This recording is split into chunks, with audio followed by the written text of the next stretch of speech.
All right, let's take a look at a few more examples. Here's another one. So the first thing we want to do here is dissect how this equation was built up using the order of operations. So it looks like to me that they took x, and when it comes to a decision between division and addition, division's supposed to happen first, so that's the first thing I'm going to list. Then plus 4, because order of operations says parentheses exponents, multiplication, division, addition, subtraction.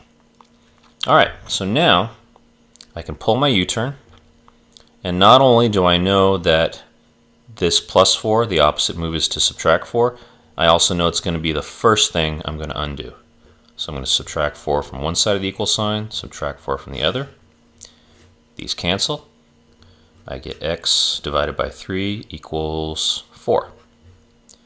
Alright, then I look here. They divided by 3. I am going to do times by 3. So multiply this side by 3, multiply that side by 3. These cancel, and I get x equals 12. Okay, and if I took the time to check it, this would work out. I would get 8 for my answer. Alright, let's keep going. More examples. Now here, once again, this is like the first one. Before you get into the actual solving, don't forget to simplify things. Right now you should be looking at this and thinking to yourself, that looks a little bit overly complicated. And I should be able to clean this up a little bit. In which case, I'm hoping you're thinking about something, again, from previous years, which is like terms. So what I could do is combine those. 2m plus 2m is actually 4m. And then I can just recopy the rest. 11 minus 5. Now I can start doing the work. This will be a little bit easier to do. Alright, so to me it looks like they took m, and according to order of operations, they first multiplied it by 4, then subtracted 5. So I pull my U-turn. The first thing I'm going to do is to add 5. What I do to one side of the equal sign, I do it to the other. These cancel. I get 16 equals 4m. Here they multiplied by 4, so my move is to divide by 4. Once again, all the reverse moves in the reverse order. So divide by 4, m equals also 4.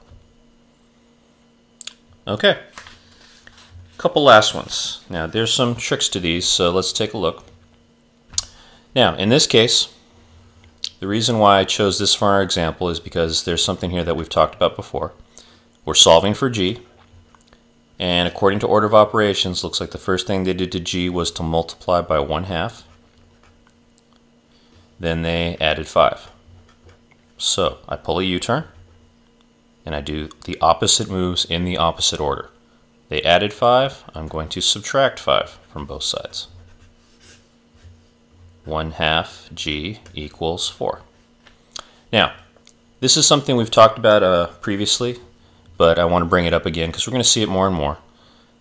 Normally, the opposite of multiplying would be to divide. But we talked about in a previous lesson how when it comes to fractions, we don't actually divide. That at some point you learned that the move is actually to flip the fraction and multiply.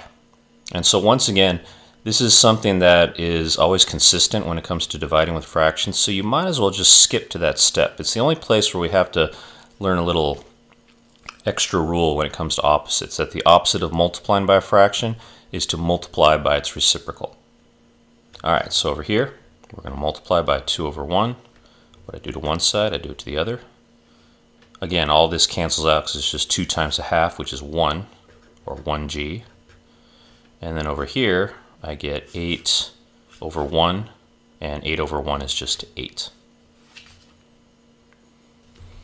Alright, let's take a look at one last problem, and let's just go through all the steps here.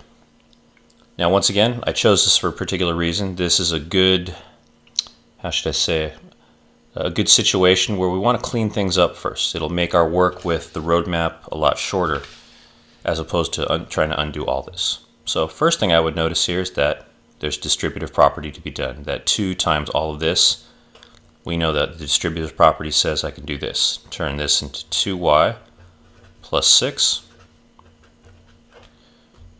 And then I also see some like terms here. Let's add those together. So I'm going to get 2y plus 12 equals 20. And now that I've cleaned it up, this looks a lot more like the problems we've been working on. And now I can look at it and do my roadmap. So the directions would be they took y, multiplied it by 2, added 12. So I'm going to pull my U-turn and do the reverse moves in the reverse order. So my first move is to subtract 12. Then to, oops, forgot to do it over here. When they multiplied by 2, I'm going to divide by 2. So over here, I'm going to divide by 2 on both sides, and y equals 4. Okay, so that's a little bit of work on solving multi-step equations. You'll work on this for your assignment today, and good luck with it. If you have any questions, make sure you ask your group or ask me.